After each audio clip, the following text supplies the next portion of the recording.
Chapter 2 in The Art of War is titled Going to War, but this chapter is really about the economics of competition. This is one of the main reasons why this book started becoming more popular in business, the fact that Sun Tzu's system is very much centered on economics. The key phrase in this chapter is make victory pay for itself, and a key phrase throughout the whole book.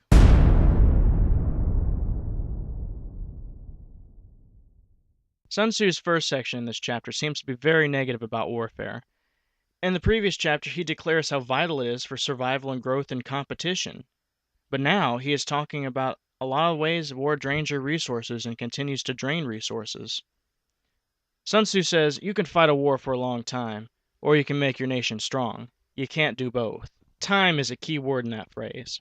Going back to the original model of Sun Tzu's universe, now in the context of this chapter, we see that our vision and actions have costs, and these costs are connected to the climate, which is beyond our control.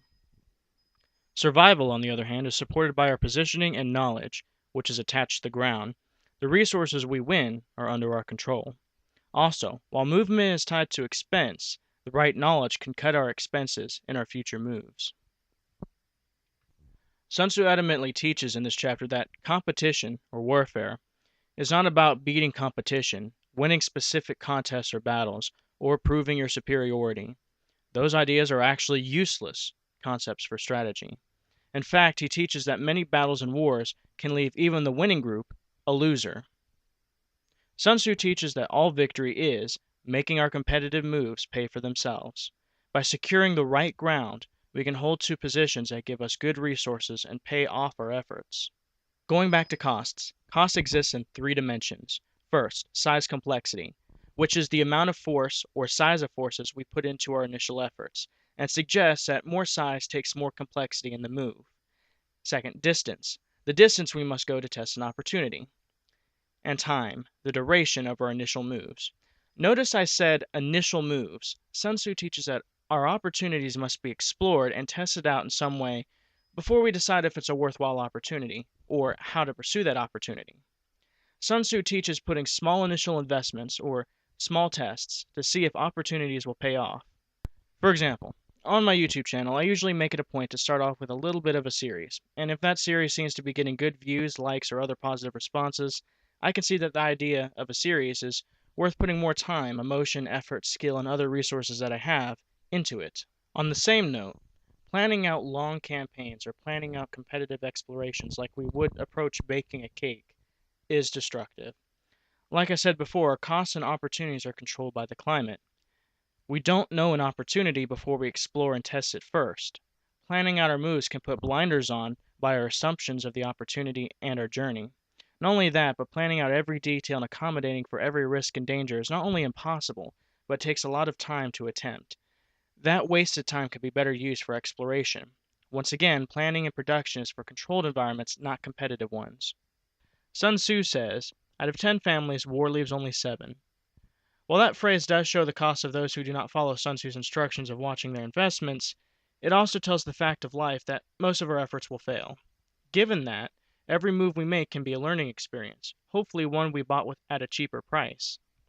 Given that we chose methods that are the best and opportunities that are likely to pay off, in the long run we'll find our moves will pay off. In the meantime, all we can be guaranteed is learning something from our efforts. This is why Gary Gagliardi says, we win some, we learn some. On a similar note, our investments are not insurance policies. The more we spend on opportunity, the only thing we know for certain is that we're putting more into something that might not pay off. People think that if they can just put more money into the opportunity or business idea, that they can make it successful. Sun Tzu teaches that let the product idea pay for itself. If it doesn't, then it isn't worth more of your time, money, and effort. People also think that higher risk means more reward, and that is simply not true. There are a great number of things that are risky and end up paying off little to nothing. Playing with risk is bad strategy. We must spend our time focusing on the highest probability opportunities and methods for exploring them, not finding opportunities that are riskier, simply because we believe the myth that we might win more, when what we will win is always uncertain. And lastly, out of the 5 forms of attack, which is more discussed in the next chapter, Deception is the most recommended because it's the least costly. Misdirect opponents by using words instead of actions. Words cost less than actions.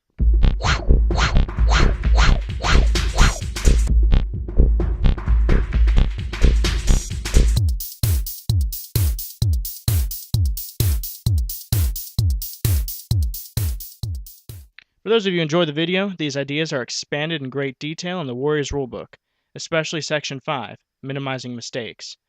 For more on Sun Tzu's strategy and what was talked about in the video today, check out the link right here. And also, check out The Art of War plus the Ancient Chinese Revealed. The Art of War plus its amazing secrets, the keys to strategy. The Art of War plus the Warrior Class, 306 lessons in strategy, and Sun Tzu's Amazing Secrets audio seminar by Gary Gagliardi. And like always, have a great day.